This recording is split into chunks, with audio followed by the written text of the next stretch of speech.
Vamos a comenzar. Muy buenas tardes a todos, bienvenidos, bienvenidas. Como siempre, gracias por estar aquí en este club de lectura llamado Ciencia Aficionados, en el que siempre intentamos arrojar luz sobre la vida, sobre la ciencia, a través de una novela de ciencia ficción. Y por primera vez en este club traemos una novela china.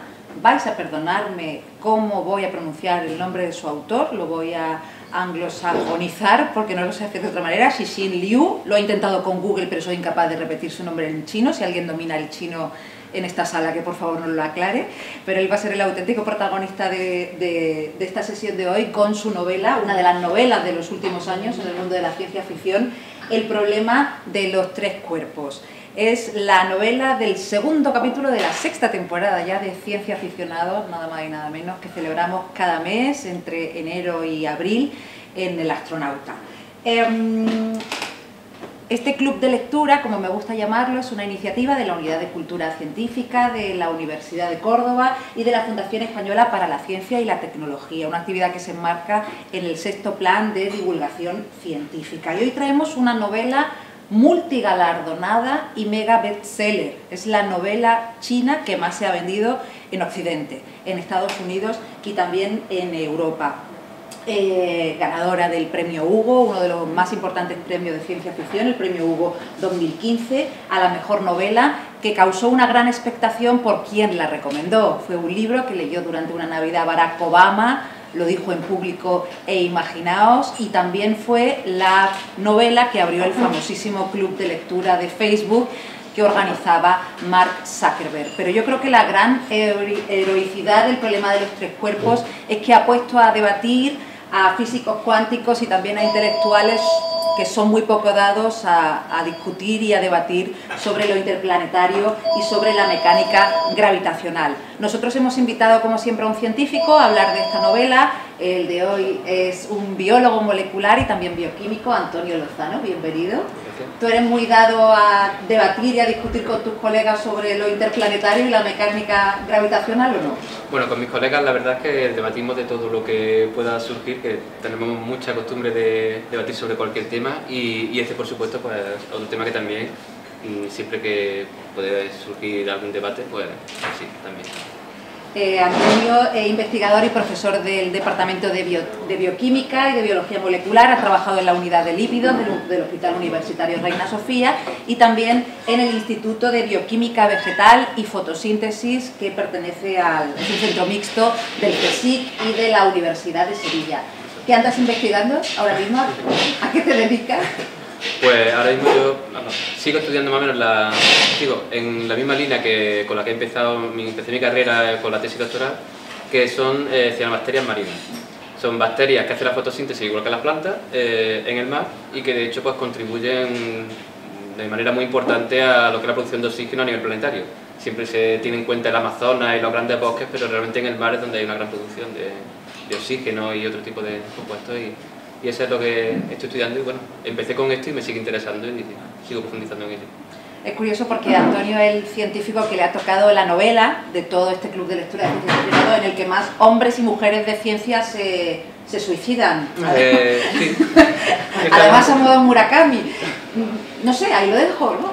Hombre, yo creo que es una posibilidad que pasa por la mente de muchos científicos. Yo creo que es algo que no es descartable. Nuestro trabajo es muy dado a ello.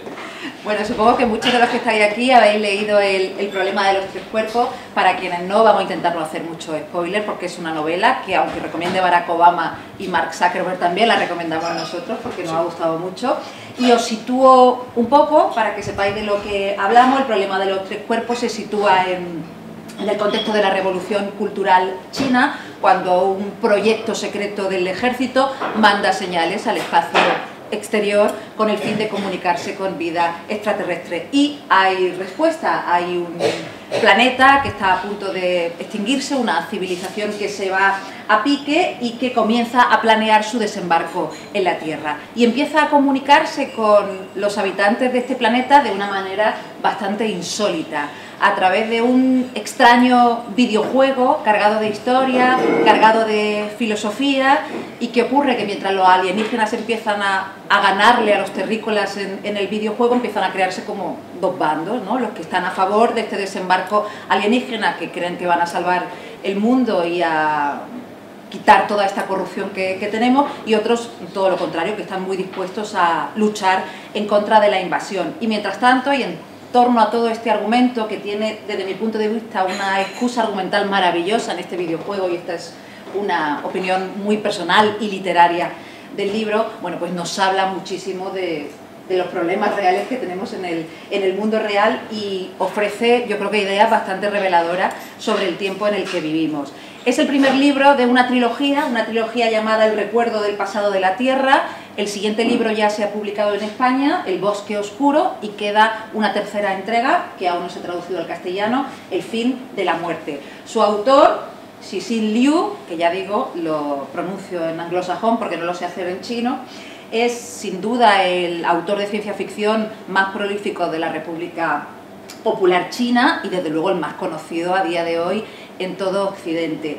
Él escribió esta novela durante las noches y mientras era técnico de computadoras en una presa hidroeléctrica ya cerrada por problemas de contaminación, por problemas atmosféricos en la región de Shanxi, en China.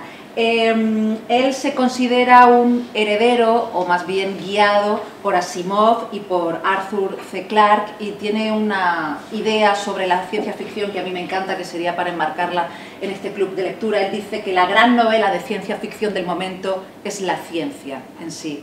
Y creo que es la primera pregunta que te hago. ¿Estás de acuerdo con lo que piensa Liu? ¿Es la gran novela de ciencia ficción, la ciencia en sí? Sí, de hecho, para mí mi interés también por la ciencia ficción es algo que está completamente ligado a lo que es también mi profesión, que es la ciencia. O sea, realmente yo creo que la curiosidad y el saber cómo funciona todo a tu alrededor, el universo, la naturaleza y demás, pues algo que te lleva no solo a estudiar lo que estudias, sino además pues el tratar de ver eso a qué puede llevar, predicciones o bueno, a dónde podría llevar esto que estoy estudiando. Entonces es algo que está bastante ligado, creo. Hombre, supongo que depende de la novela. Entonces, y depende del autor, claro. Pero... También, bueno, realmente la buena ciencia ficción, pues normalmente lo que tiene en cuenta es lo que ahora mismo se tiene por cierto, por lo menos que se tiene más o menos como plausible, y a partir de ahí pues va un poquito más allá. Está la creatividad, la imaginación, como también en la propia ciencia, porque en la propia ciencia tú estudias hechos, pero bueno, la nueva hipótesis, el seguir más allá, también es algo que creo que puede compartir con la literatura. O sea, la creatividad también forma parte del trabajo científico. Y la buena ciencia ficción yo creo que también parte de esa buena ciencia, ¿no? Entonces algo que yo creo que es muy relacionado. Bueno, supongo que los investigadores no estudiáis ciencia de una manera tan relajada como leéis ciencia ficción. Esos son dos mundos, en fin, no tan paralelos. Pero no sé, me ha gustado mucho esa frase de Liu, y por eso quería comenzar este club de lectura con ella, que primero, para los que sois nuevos, tendrá lugar una conversación con Antonio sobre la novela, y después abriremos tertulia con todos vosotros para que habléis de lo que os apetezca, de la novela, de lo que se hable durante nuestra conversación, para que preguntéis, para que opinéis, para que discrepéis, lo que os apetezca. Pero es curioso, Antonio, porque leyendo esta novela de Liu, parece que la literatura empieza a parecerse a la ciencia, permíteme que diga esto así, porque de muchas de las cosas que habla esta novela, el problema de los tres cuerpos, la ciencia recientemente pues ha descubierto cosas como la existencia de exoplanetas o pues ha inaugurado, por ejemplo, radiotransmisores nuevos, ¿no? Es verdad que es demasiado ambicioso por mi parte decir eso, pero creo que también es una buena señal de la buena literatura de ciencia ficción que se está haciendo, ¿no? Que la ciencia empiece a parecerse a lo que ha predicho la literatura, ¿no? Sí, sí. Yo creo que partiendo precisamente de eso, de que partiendo de una ciencia que más o menos es plausible, pues entonces se hacen unas ciertas elucubraciones o de qué podría ocurrir.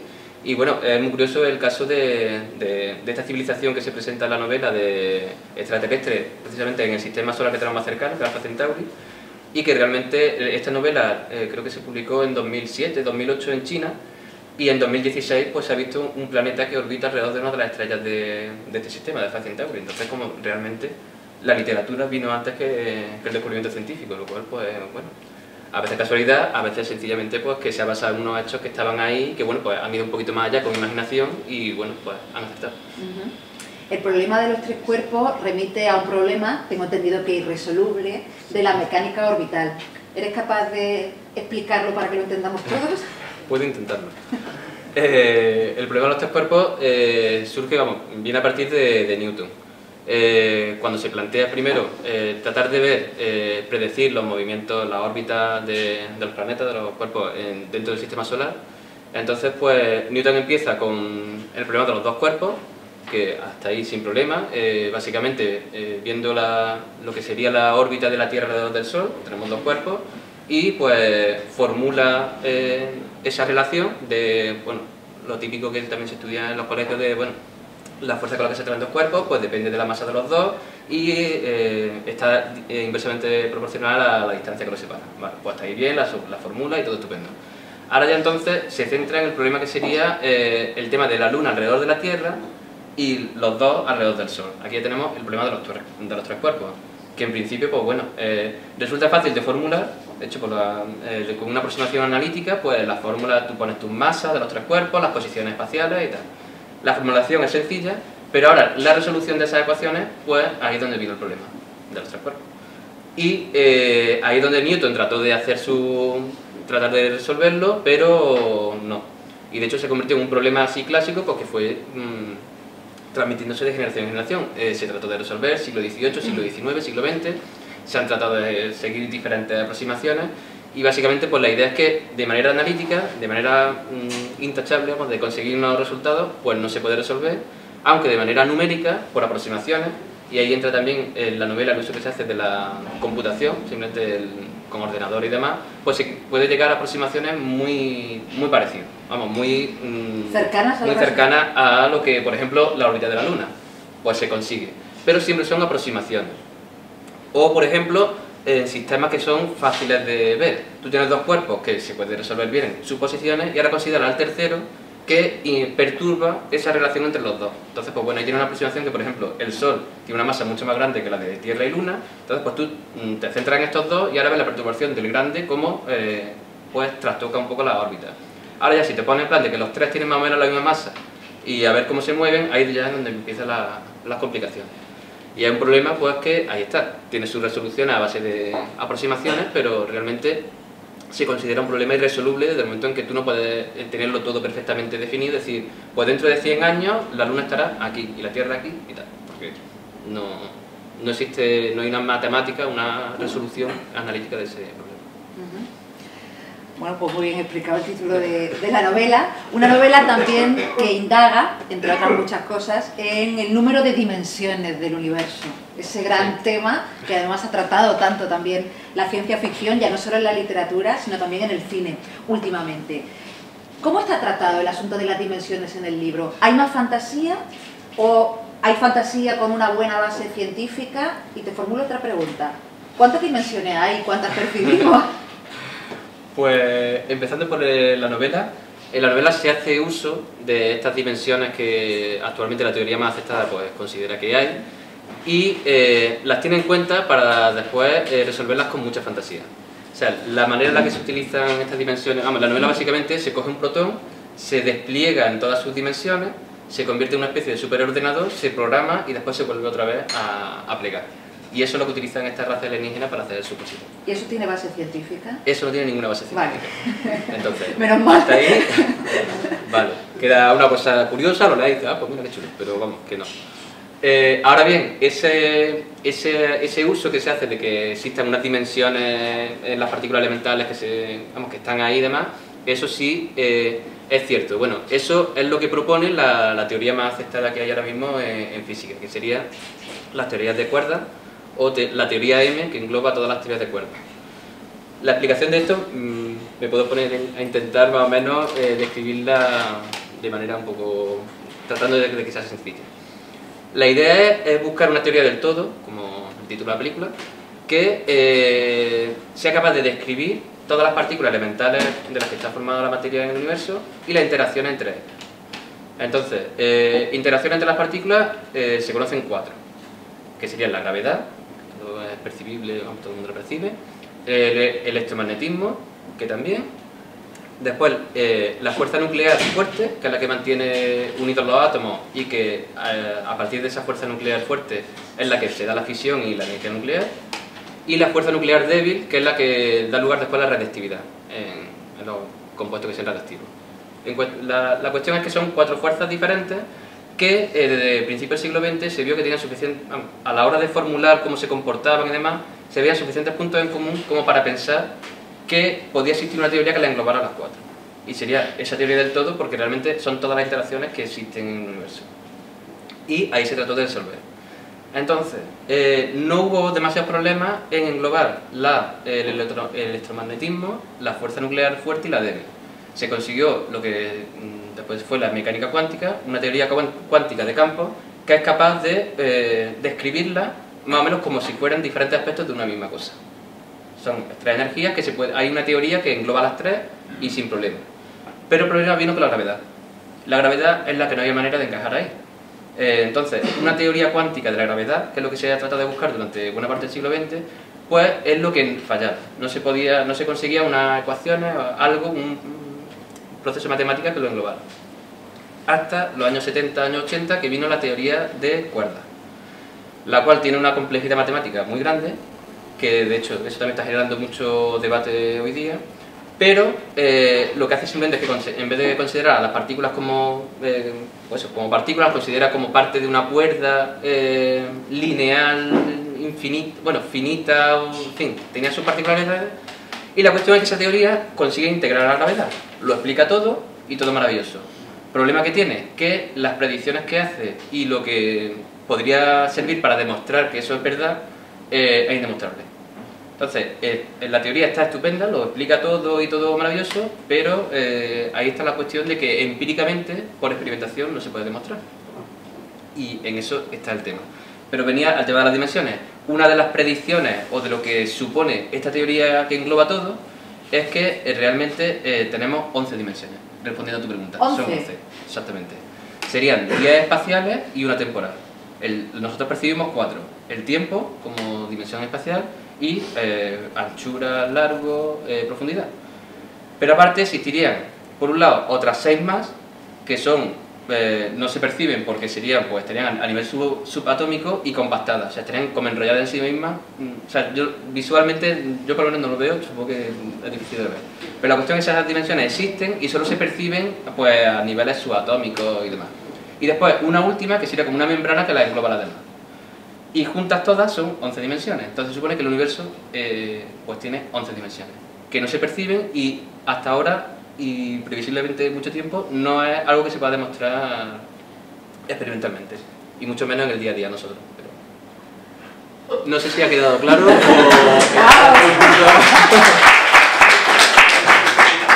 No, tiene mucho mérito explicar esto de la manera que lo ha hecho, te lo aseguro, ¿eh? Yo no tengo ni idea de física, ni de bioquímica, ni de nada, pero algo de comunicación sí, y sería incapaz de explicar todo esto.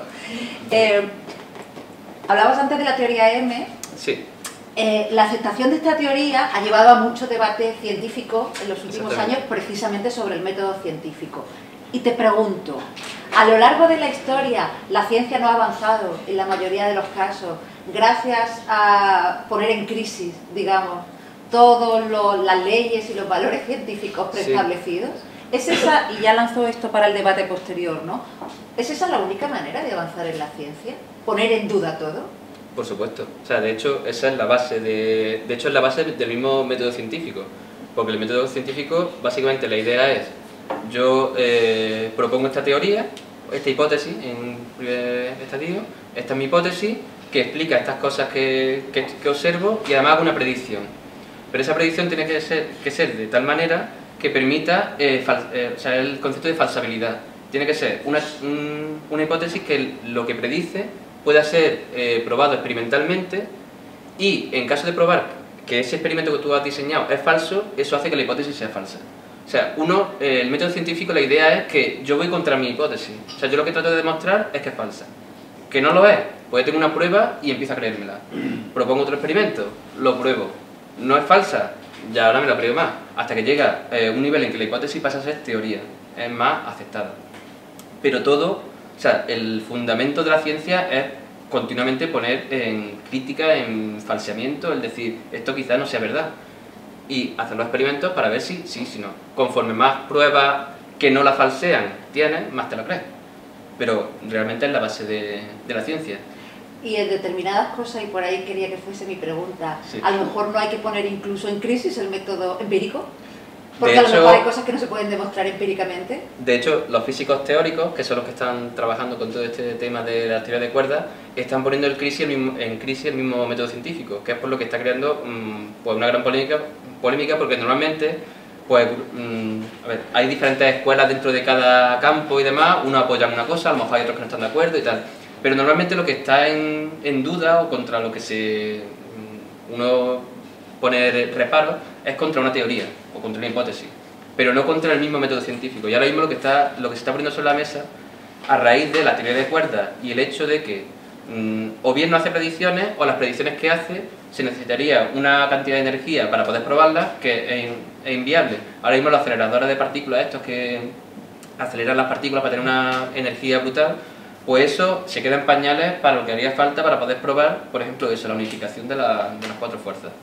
Entonces, claro, la posición de los físicos teóricos es, vale, no podemos demostrarlo, entonces vamos a poner en crisis, en duda, el método científico y vamos a ver si podemos aceptar que algunas teorías se pueden demostrar, no, pero vamos a aceptar, aunque no tenga un apoyo empírico.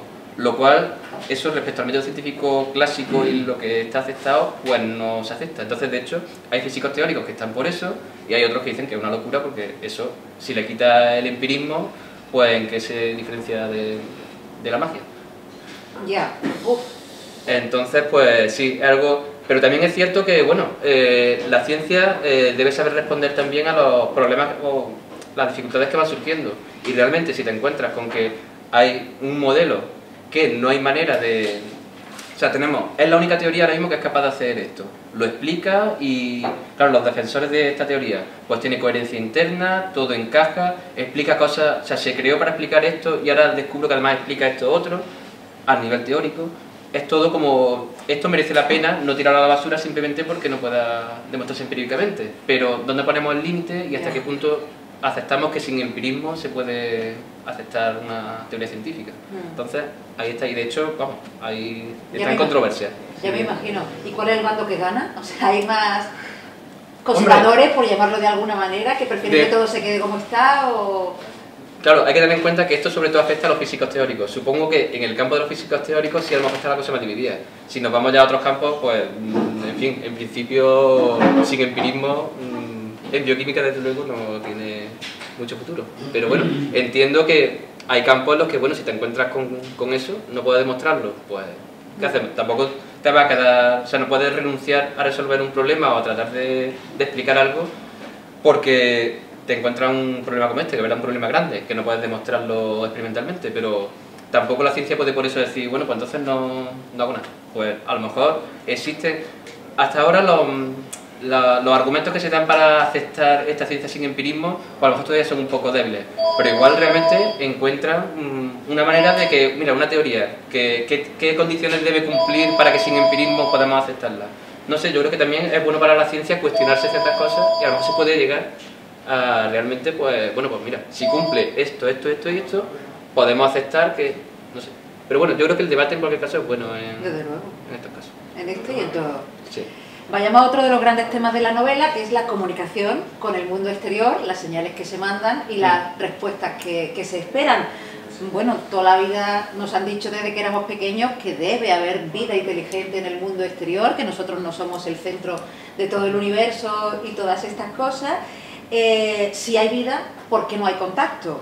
O a lo mejor sí lo hay y no nos lo han contado. Antonio. Ya, bueno, eso ya sería un poco más especulativo, digamos, Sí, pero más literario, más literario. Pero bueno, ¿el por qué? Porque realmente el universo es muy grande y las dificultades son muy grandes.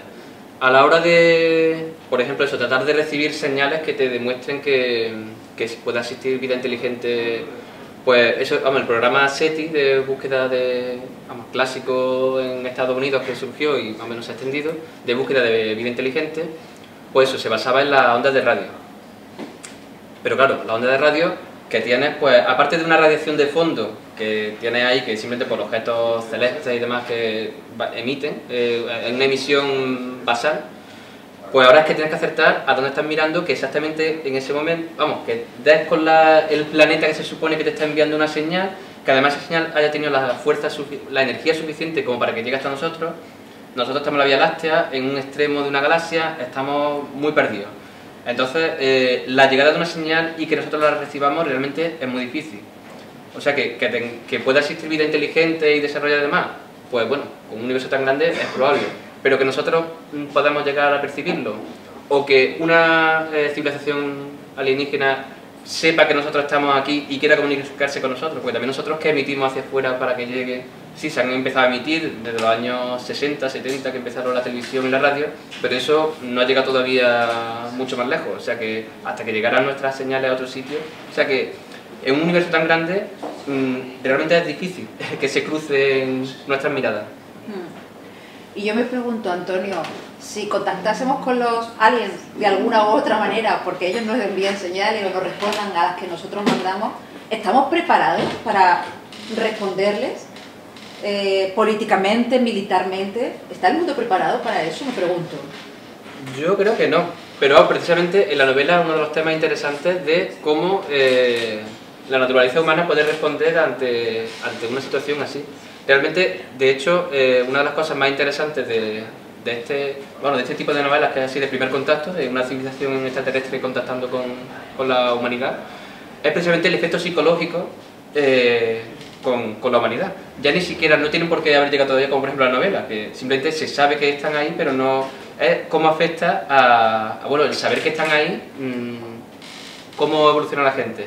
Y eso es curioso porque eso aborda la posibilidad que a lo mejor así a priori no se te ocurre, de que realmente pueda haber gente que esté de acuerdo y que estupendo, venid aquí y que os quedáis con todo, ¿no? Que lleva un poco también a la complejidad también del comportamiento humano, ¿no? Que puedes llegar a considerar que eso, que la Tierra o los gobiernos y demás están tan mal organizados, tan mal, que oye, prefiero que vengan un alienígena y nos invadan. Es una postura que bueno, cabe dentro de todas las posibilidades, desde luego. Y tanto, y tanto.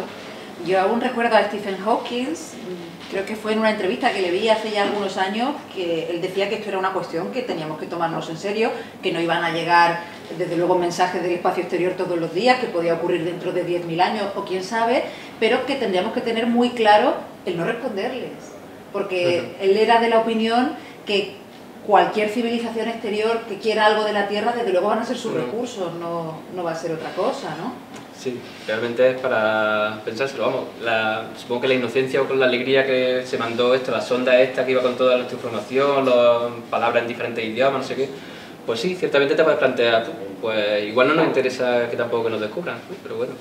Pero bueno, ya mandamos hasta coches al espacio exterior, o sea que...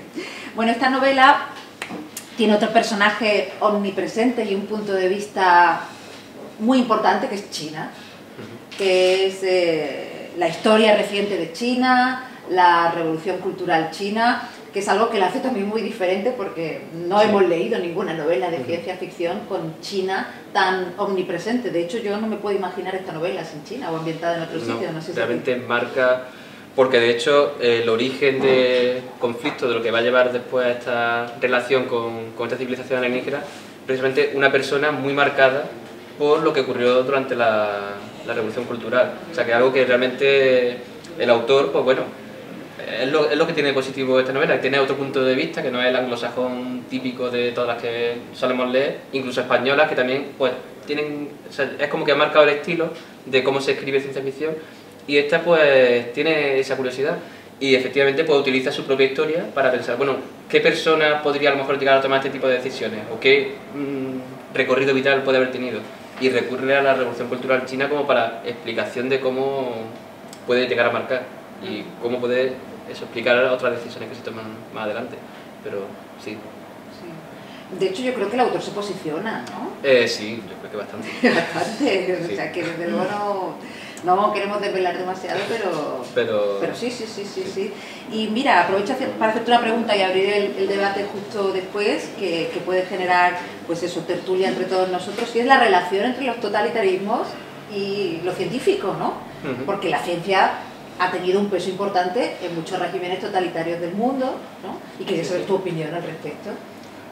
En principio, de base, precisamente lo que hablábamos antes del método científico y cómo es la autocrítica constante, yo diría que la mentalidad científica es básicamente lo opuesto a lo que sería un totalitarismo, donde en principio pues, que la masa piense lo menos posible y esto es lo que hay. También es cierto que bueno, la URSS tuvo una ciencia muy tecnológica muy desarrollada y bueno, lo supo, no sé exactamente, en fin, bueno, a ellos sí les funcionó más o menos a lo mejor el desarrollo. En China, desde luego, y a raíz de la revolución cultural, pues fue básicamente pues eso, lo que se vio de científicos o de gente universitaria y demás, pues fueron los que salieron peor parados, porque se consideraba que más bien la sabiduría estaba más bien en el pueblo, que es por lo que eso, se cerraron universidades, los estudiantes iban al campo, hacían labores manuales, porque se suponía que eso pues... Bueno, y tampoco estaría mal, tampoco es que vea mal que los universitarios tengan un poco de labores manuales. Pero, en fin, que desde luego era, por lo menos durante esa época, más bien lo contrario a lo que sería el desarrollo científico. Pero creo que, por principio, la mentalidad o el pensamiento científico es realmente contrario a las bases de un totalitarismo. No me resisto a preguntarte qué te ocurriría a ti, Antonio, o qué crees que te ocurriría a ti, Antonio, si te ocurriese lo que le ocurre a los hombres y a las mujeres de ciencias de la novela, que descubriera que las leyes, que tus parámetros científicos, que en todo lo que has creído en ciencia es mentira. Pues ciertamente es un golpe moral bastante fuerte, porque si hay algo que la ciencia exige es mucha dedicación, y cuando uno lleva ya una cierta trayectoria y mucho tiempo dedicado a... Vamos, no voy a decir su vida, pero buena parte de su vida es este trabajo, este estudio científico, pues sí, descubrí después de 20 años que a lo mejor lo que estaba estudiando pues no, realmente o era falso o no era lo que... Hombre, suicidio quizá no, pero vaya, que es un golpe importante, eso lo puedo entender. Sí, sí, no es para tanto. Bueno, esperemos que no ocurra, pero todo es posible, ¿eh? Bueno, pues abrimos debate, si os parece, si os apetece preguntarle algo a Antonio, comentar qué os ha parecido la novela, quienes la hayáis leído, quienes no, pues opinar sobre lo que os apetezca. No seáis tímidos, que no tenemos mucho tiempo y luego los debates se encienden. ¿Alguien quiere comenzar? ¿Algún hombre o mujer de ciencia? Nada más que para ver si se empieza a mover. Venga, Jesús, Eso que ha dicho, te estaba esperando. Que ha dicho Antonio de la ciencia de la Unión Soviética, que a pesar de tal, estaba muy desarrollada en algunos campos muy concretos, fundamentalmente relacionados con tecnología y desarrollo más. Pero en otros, justamente, el tema de la ideología lo dejó machacado. Todo lo que tenía que ver precisamente un poco con nuestro campo de la molecular y demás, ingeniería genética y todo esto, lo tenían porque... sobre todo empezando porque se diseñaba una cosa, se decía esto es lo que tiene que salir y si no salía, ¡pum! Enemigos del pueblo y a descansar, ¿no? Entonces, es verdad que en algunos campos sí era algo muy desarrollado lo que había en la Unión Soviética, pero en otros, justamente por cuestión de la ideología, estaban absolutamente machacados y no destacaron nada. Y luego ya... Sí. Sí, no, de hecho es por eso, porque en el libro sí se aparece un aspecto también parecido respecto a un estudio, vamos, porque está en un centro científico que estudia eso, con el tema de las emisiones, pero hacen también un estudio del Sol. Y entonces el tema de hacer una emisión al Sol, un comisario político y demás que está allí controlando, pues no, porque el Sol se considera que es como Mao Zedong, y entonces dirigir un rayo al Sol es como, entonces, esa mezcla de ideología con, o sea, incluso de un sitio donde hay desarrollo científico, pero no, es que esto ya entra dentro de la ideología, entonces, pero... Yo quería decir sobre ese tema, hay un libro magnífico de Javier de Lorenzo, que es un matemático y filósofo que creo que ahora está en Salamanca, que se titula Matemática e Ideología en el siglo XX, donde se analiza desde últimos del siglo XIX el que esté interesado en esa cuestión hasta ya llegar a mediados del siglo, bueno, a lo último del siglo XX. Solo eso. Vale. La verdad que lo conecto con algo que, fíjate Jesús, me he acordado, con algo que hablábamos y discutíamos en la tertulia anterior, hace un mes, que estábamos hablando de algo muy diferente, era la industria agroalimentaria y todo aquello, pero en cierta manera, y no quiero hacer comparaciones, pero el sistema capitalista también puede presionar, en cierto sentido, a algunos científicos, ¿no? Recuerdo que en la tertulia pasada hablábamos de ciertos sectores económicos ligados a las empresas agroalimentarias que dirigían absolutamente estudios para que los resultados fuesen lo que a ellos les interesaba comercialmente, ¿no? Recuerdo que hablamos del vino, o hablamos de la cerveza, o no me acuerdo, ¿no? Sí, claro, hay una diferencia, y es que en esta situación que tú has comentado, tú puedes marcar una directriz, que es muy fácil marcarla de una forma que es la que mueve esto. Tienes este dinero, pero me hace unos experimentos que deben ir encaminados a ver si sale que esto es lo que tiene que salir. Si sale, estupendo, y lo pongo yo de toda la publicidad del mundo. Si no sale, nadie sabe nada y se guarda en un cajón.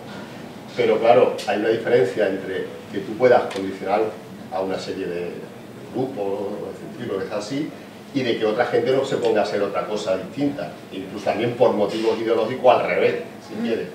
Tienes toda la gama de posibilidades. En el otro campo que hablamos, como ese que puntualizó bien Antonio, ¿no? De el sol es como la imagen y no podemos atentar contra él. Eso para mí es otro nivel. O sea, aunque aquí puedo ver un tipo de cosas, es otro nivel totalmente distinto. Supongo como científico es más fácil blindarse éticamente en un sistema como el nuestro que en un sistema totalitario, evidentemente, ¿no? De todas maneras, en un sistema como el nuestro y en toda línea científica, el que le da los medios puede potenciar una línea de investigación y entorpecer otra. El dinero y el que pone los medios, si normalmente su postura es abierta, puede permitir mucha libertad de investigación, pero si no, si te corta aquí el dinero para la investigación, los medios, los sitios, entonces siempre es factible intervenir en líneas de investigación desde ese punto de vista. Tanto en un régimen donde supuestamente las libertades son mayores, hombre, en un régimen totalitario yo supongo que mucho más. Pero hay que ser realista y apegarse al suelo. ¿Cuántas líneas de investigación que no han convenido en un determinado momento se han dejado abandonadas para primar otras? Yo no vería tanto como una anulación de líneas que no interesan como potenciación de otras que interesan más. Es decir, yo creo que en un sistema capitalista no es tanto vetar algo como que, bueno, a mí lo que me interesa son estos 3 puntos y aquí es donde voy a meter dinero a saco. No es que estés vetando lo otro, rediriges el dinero hacia otro lado. Entonces, que el efecto final sea ese, puede serlo. Hombre, de luego no vas a poder hacer una investigación por todo lo alto si no tienes una inversión monetaria importante. Pero puede seguir investigando a lo mejor. Quiero decir, hombre, a ver, que no voy a hacer una defensa del capitalismo tampoco aquí, pero vaya, que eso, hay niveles. Pero contestadme a una pregunta muy simple. ¿Realmente toda investigación está dirigida y con connotaciones de este tipo? No. Ahora mismo vamos, las personas de las que están aquí escuchándonos conocen más o menos el sistema de financiación en España, y en España la financiación funciona con un programa, no uno solo, pero en fin, una serie de programas que están claramente orientados y que tienen, digamos, como fin final una cierta aplicabilidad directa en beneficio de la sociedad en diferentes aspectos. Y ahí sí claramente se están orientando determinadas líneas que los gestores científicos en cada momento consideran que son, pues, prioritarias.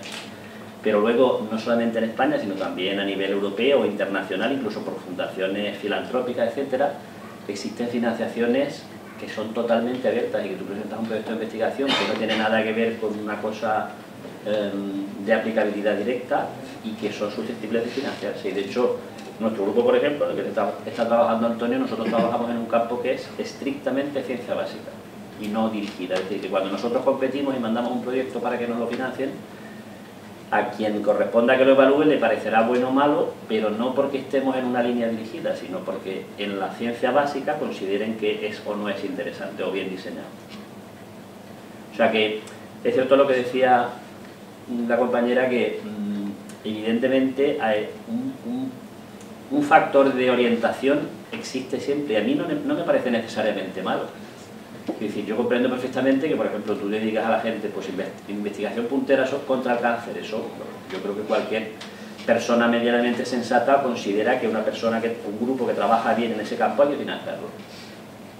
Pero yo no tengo la sensación, por lo menos, digamos, ya no estuve una temporada trabajando en cosas de este tipo, que se estén, digamos, laminando investigaciones que puedan ser interesantes por el hecho de que, digamos, no entren en el dogma oficial, en lo que se quiere Ahora lo que sí está claro es que, bueno, la investigación, como bien te decía antes Antonio, todos jugamos con habas, las habas son contadas, desgraciadamente desde hace una larga temporada en España hemos sufrido recortes brutales en investigación porque, aparte de los asuntos políticos en los que no quiero entrar, yo creo que hay un problema de fondo, que es que en España, por desgracia, sigue sin percibirse el dinero en ciencia como inversión, sino que se percibe como gasto, y no digo solamente ahora, que por supuesto, sino en general. La percepción social, yo no tengo demasiado claro que la gente piense nuestro grupo que está trabajando en este asunto, o otro grupo que trabajará en otras cosas que no van a ser para aplicarse pasado mañana, pues eso no estamos tirando el dinero.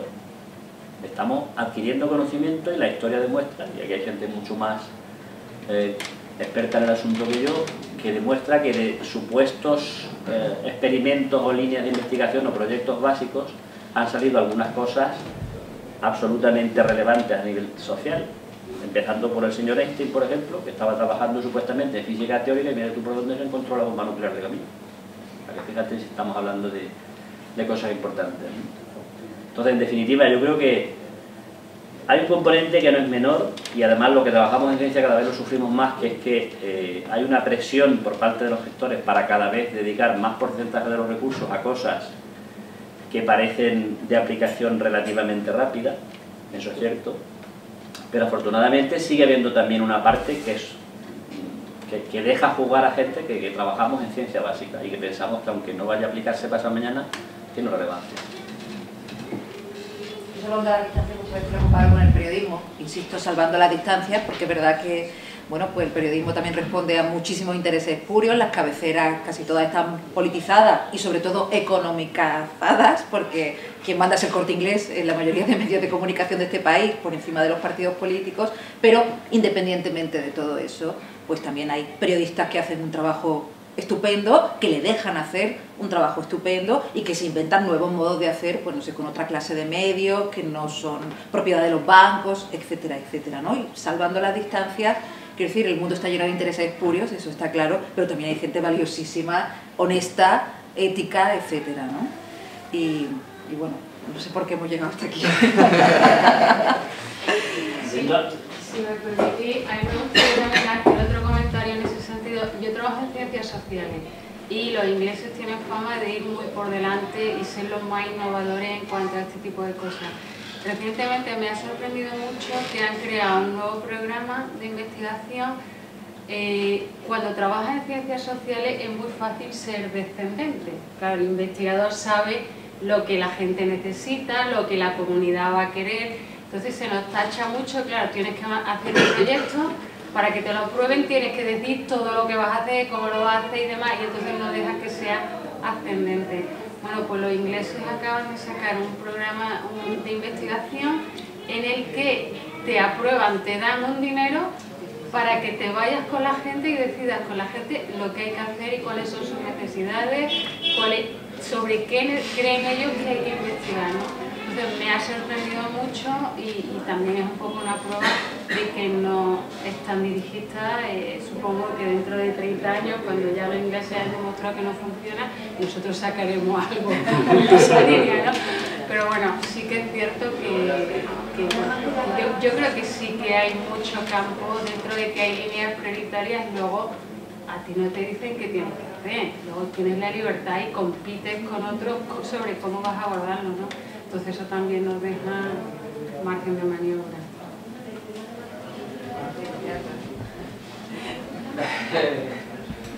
Pues no.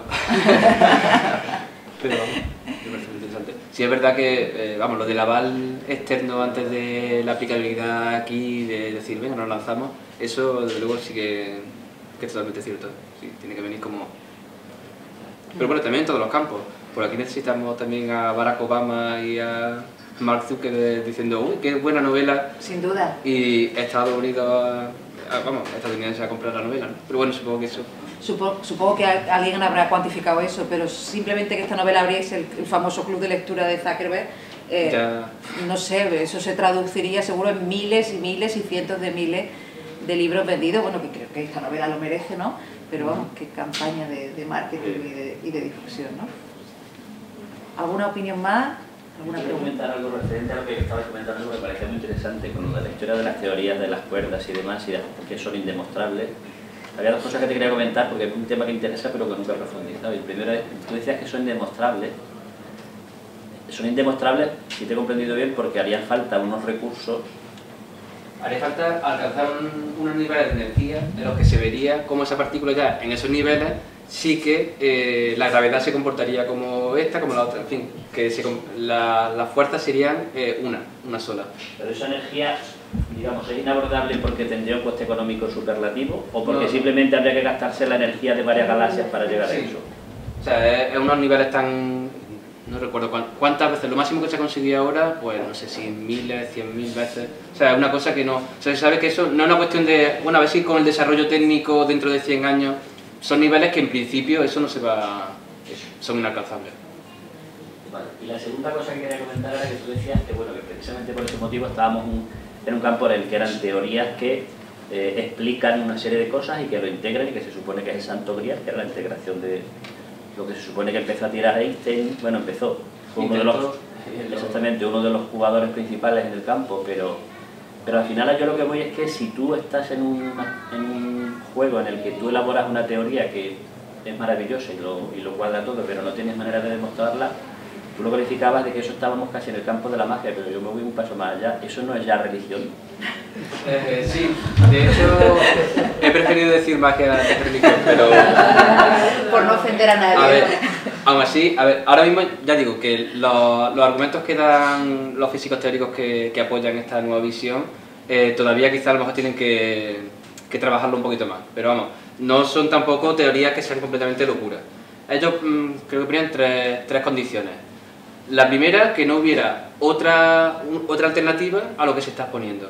O sea, tú propones un modelo y ahora realmente, al margen de la teoría M, esta teoría de cuerdas, no hay ninguna otra que lo explique todo como lo está explicando. Entonces tienes primero, no hay alternativa. Los que están en contra dicen, bueno, eso puede ser una cuestión de imaginación de los científicos, o sea, eso de no hay alternativa. Pero bueno, el hecho es que ahora mismo, con todo el mundo científico volcado en esto, no hay una alternativa que lo explique todo como lo explica esta teoría. Lo segundo es el encontrarte, lo que comentaba antes. Vale, esto se diseñó para explicar esto, pero ahora encontramos otros fenómenos y esta teoría que se diseñó para explicar esto, ahora también vemos que explica lo otro. O sea, encuentras cosas que no esperabas y que ahora también eres capaz de explicar con esto. Igualmente a nivel teórico. Y lo tercero, también un poco más débil, es que haya teorías similares que en el pasado se ha visto que empezaron así sin pruebas empíricas, pero después sí se han podido demostrar y se ha visto como empezando con el mismo nivel de hipótesis se ha llegado a demostrar y son correctas. Entonces utilizan ese tercer nivel de decir, vale, pues mira, esta teoría es como estas que hemos visto antes y estas se demostraron empíricamente. Los tres condicionantes realmente se pueden aplicar casi a cualquier teoría que después se demuestre empíricamente. O sea, son condiciones que dices, bueno, es que eso, ¿qué menos se puede esperar de una teoría científica? Pero en principio ahora mismo son los tres argumentos que se están exponiendo como para decir, pues mira, si una hipótesis no se puede demostrar empíricamente, pero cumple estas tres condiciones, pues entonces podemos empezar a pensar que, oye, pues esto es una teoría a tener en cuenta. Yo creo que todavía estamos un poco en pañales en cuestión de esto. Vamos, yo en esto pienso que los críticos tienen más razón. No niego que se pueda llegar a poner unas condiciones que realmente, sin empirismo quizás, puedan darle peso a una teoría, pero de momento creo que con lo que ahora mismo se está manejando, yo por lo menos desde mi punto de vista no lo veo todavía lo suficientemente sólido como para decir, con esto podemos renunciar al empirismo. Aún tenemos unos minutos más. ¿Alguna pregunta, alguna opinión? Yo tengo una pregunta un poco demagógica, lo reconozco, pero no puedo evitar hacerla, y es ¿por qué tantos recursos y tanta energía destinada a la investigación sobre la conexión con el mundo exterior, con tantas cosas que resolver en el mundo interior y tanto que investigar aquí? ¿En serio? Y sobre todo cuando un Hawking te dice que lo más seguro es que si alguien te responde a esa señal va a venir a invadirte, va a llevarse los recursos, ¿no? Hombre, por un lado, a ver, el peligro está, pero los beneficios también, pues creo que quizá también podrían compensar de manera incalculable. Simplemente el hecho de conocer, de poder estudiar otro tipo de vida fuera de la Tierra, lo que sea la exobiología, pues simplemente eso puede aportar una cantidad de conocimiento, tanto para nuestra biología como la biología en general, que sería tremendo. Y después también la gente que se dedica a esto, el programa SETI y demás, pues también lo justifican porque realmente todos estos recursos que se están dedicando no se quedan solo en esto. Todas las mejoras en equipos de recepción de ondas de radio, de ondas de un tipo, de otro, todo eso está mejorando técnicamente una serie de equipos y demás que se utilizan para otras cosas, se utilizan para estudiar otro tipo de objetos, de púlsares, de agujeros negros, es todo ese esfuerzo en tratar de a ver si consigo pillar la señal extraterrestre, pues está llevando a una mejora técnica que no es, incluso en el caso de que jamás se llegue a ver nada, pues bueno, hemos conseguido que las telecomunicaciones y el tema de detección, cosmología, todo esto pues también dé un paso adelante. O sea que bueno, una inversión que podemos decir que lo comió por lo servido. Bueno. Antonio, y bueno, profundizando en una pregunta que te ha hecho Marta, y en relación al descubrimiento de la vida extraterrestre, ¿crees que la sociedad actualmente está preparada para asumir y digerir la existencia de vida extraterrestre? Porque, pensándolo bien, golpearía en cierta manera, ¿no?, la línea de flotación de parte de nuestro sistema moral y, por supuesto, el tema de la religión, que hoy en día pues sigue teniendo una importancia. Por lo menos lo relativizaría mucho. No creo que no tiene por qué ser incompatible. Yo creo que se podría, pero sí, ciertamente sería un golpe en cierto sentido. Aún así, la pregunta exactamente si está preparada, yo creo que no, partiendo de que no hay una unidad ni mínima ni basal ni a lo mínimo. Pues no, yo creo que no, que serviría más bien para una división total entre unos grupos y otros, de cada uno, bueno, pues lo típico, sería el equivalente a tener diferentes religiones, dentro de cada religión una secta y dentro de cada secta un subgrupo y sería un caos, creo yo. Y bueno, y en el caso de que se descubriera la vida extraterrestre, ¿crees que se intentaría ocultar? Y si se intentara, ¿crees que se podría ocultar? Intentarlo quizá por las consecuencias que pudiera tener, aunque también es cierto que una cosa es descubrirla y otra cosa es que, de hecho, bueno, también está tratado en la novela, si la tienes a 40 años luz, pues bueno, te puede suponer un cierto cambio de mentalidad, pero en fin, es una limitación bastante importante saber que si no van a venir, pues vale, te abre la percepción, tiene una cierta información, pero bueno. Me he perdido. No, era eso. Si no lo ocultaría, ¿no? Sí, vale, ¿crees que si lo intentarían, y en el caso de que lo intentaran, si se podría ocultar un descubrimiento de esta magnitud? Si son los americanos, la era Trump, lo veo muy difícil.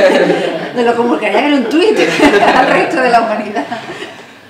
Son cosas que son difíciles de ocultar porque esto está muy globalizado. De hecho, los equipos para recibir ondas de radio, las ondas de radio dentro de todo el espectro de radiaciones son las que tienen una longitud de onda pues de centímetros a metros y demás.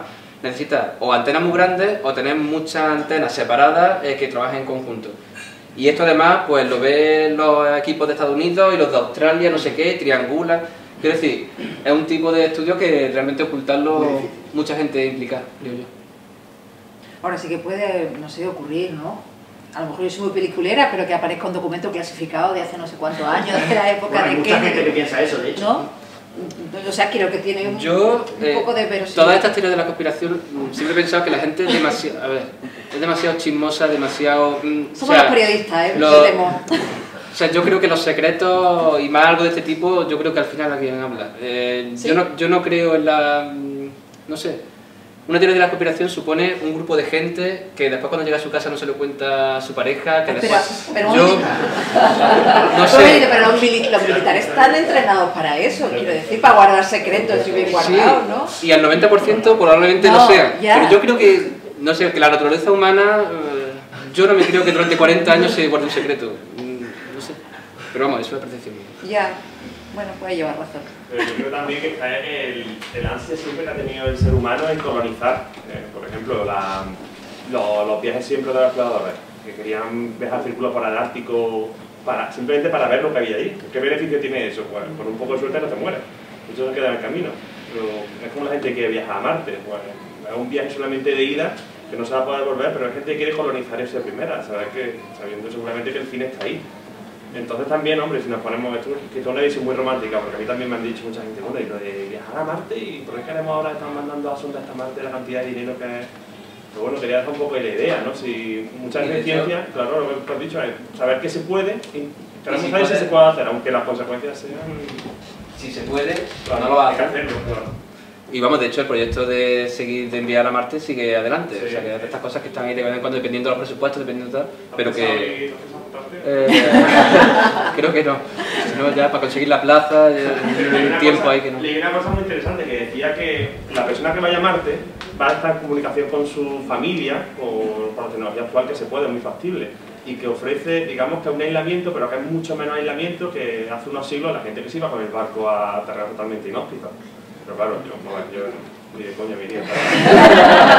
Pero, no sé, me parece una cosa muy, muy curiosa. Por lo menos, a los chicos cuando les explicado de viajar a Marte, pues ya explican conceptos de que la radiación, el daño ocular que puede causar, posibles tipos de cáncer, por el tipo de filtro que no hay en la atmósfera marciana, en la atmósfera.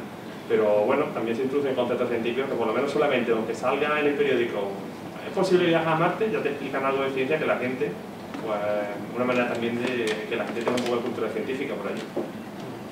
También, como por los crear de vida en diferentes satélites del sistema solar y demás, que es un esfuerzo también que se sigue haciendo, las sondas que se mandan y demás, y que también eso, lo que se descubre, por pequeño que sea, es un avance también pues de la propia vida en la Tierra, o sea que es conocimiento que todavía, hombre, eso, si descubre algo que es parecido aquí y lo tiene pues en el otro extremo del sistema solar, todo es conocimiento que no solo repercute en eso, sino también en la propia investigación que se hace aquí. Bueno, el caso es muy curioso, porque hablando antes me acuerdo del Expediente X, la pegatina esta que tenía el protagonista Mulder en su parte de queremos creer, quiero creer, como estoy deseando que pase algo, que me digan queremos creer. Pero luego ha salido la noticia esta que se ha descubierto bolsas de hielo en Marte, enterradas, y yo creía que iba a tener mucha más repercusión que la que ha tenido. Solamente ha salido en algunos sitios, bueno, la gente... Lo que pasa es que yo creo que ya con Marte se han dado tantas noticias de... Parece que sí, después era que no, Sí. que quizás como no sea algo que ya sea, mira, aquí está. Y mira como tal, bueno, las moléculas de carbono, como moléculas compuestos orgánicos se han encontrado eso. Como tal, si tenemos vida, pero la gente que quiere eso muchas veces los marquesitos verdes. Y tanto. Sí. Ya de lo que estáis comentando, yo no sé si hasta qué punto la población mundial es consciente o no, pero la exploración de planetas para plantearse en un determinado momento a que nos tenemos que ir de eso no es ninguna imbecilidad. Es decir, ahora mismo, supongo yo que todos los que estamos aquí desde luego serán conscientes, pero a nivel mundial no sé hasta qué punto la gente es consciente de que se está llegando a un nivel de sobreexplotación del planeta desde muchos puntos de vista que, hombre, desde luego los que estamos aquí no creo que lo vayamos a ver, y no sé si nuestros nietos o nuestros bisnietos, pero que plantearse en términos a escala de la humanidad que en algún momento a lo mejor o cambiamos totalmente la dinámica de las cosas, totalmente, y si no en algún momento la cantidad de basura, con perdón, que vamos a tener alrededor es que nos va a forzar a irnos, porque es que ahora mismo yo no sé si esto es relativamente conocido, pero en fin, en el Pacífico, en toda la mitad del Pacífico hay una acumulación de plástico, que ya han salido por imágenes ahí, que verdaderamente te pone los pelos de punta. En un sitio que la gente piensa idílicamente, oh, en mitad del Pacífico el agua limpia, no sé qué, no, pues allí hay una cantidad de mierda, con perdón, que mete auténtico miedo. Y si estamos hablando, y estamos hablando que no es de escala de una ciudad, o sea, dicen en superficie, esa es una cosa verdaderamente pavorosa. Y ese tipo de cosas a otra escala están pasando también, lo que pasa es que bueno, en el primer mundo tenemos la idea un poco tonta de que está todo maravilloso y que vas por la calle, está la cosa limpia y te vas al campo y está todo muy bien. Eso tenemos la suerte de vivir en zonas donde más o menos pasa, pero hay multitud de sitios en África y en Asia donde distan muchísimo de ser claro. Entonces las imágenes esas apocalípticas de Blade Runner, de la primera y de la segunda parte, eso no es ciencia ficción. Y me temo que en unas cuantas, no sé cuántas, iban a ser cientos o miles de generaciones, a lo mejor lo de interesarse por otros planetas deja de ser ciencia básica para ser verdaderamente ciencia aplicada. Pero, claro, a colación de eso he visto noticias hace una semana y pico de que China, en algunas ciudades de China se está reduciendo la contaminación a niveles drásticos, porque ya se están dando cuenta que era invisible. Entonces, pues las mediciones que han hecho ahí en un colectivo internacional, pues esto me lleva a pensar que lo que se proponen los chinos lo consiguen y rápido. Pues ya han llegado un momento que ellos mismos estaban viendo... Son muchos. Claro, ha llegado un momento en que ya están viendo que afectaba la salud de manera aguda, no solamente, bueno, porque puede causar cáncer. Bueno, la ruina de contaminación en Madrid también, pero hay ciudades ya que están tomando medidas y en cuestión de meses ha mejorado mucho el problema. La tendencia es que sí, hasta que no me está quemando, Sí, sí, yo creo que somos la generación cúspide del cortoplacismo, vamos, parece que si nos enteramos de estas cosas que tú dices, bueno, como a mí no me va a tocar, a mi hijo, a mis nietos tampoco, ¿no? Parece que ese es el pensamiento colectivo, me parece una irresponsabilidad y de una locura aplastante, ¿no? Pero esos son los tiempos que vivimos. Pues aquí lo vamos a tener que dejar y, bueno, la próxima novela, la del mes que viene, es El último hombre de la Tierra, parece que estamos predestinados a llegar hasta aquí, de Mary Shelley. La cita será el 21 de marzo, aquí en el Astronauta. Os esperamos si podéis, os apetece. Y Antonio, muchísimas gracias por tu participación. Antonio ya ha tenido un día duro, ha dado su primera clase en inglés en la facultad y luego ciencia aficionada. Esto ha sido más fácil, ¿no? Sí. Muchísimas gracias y lo has explicado muy bien, cosas tan difíciles. Así que gracias y gracias a todos por venir.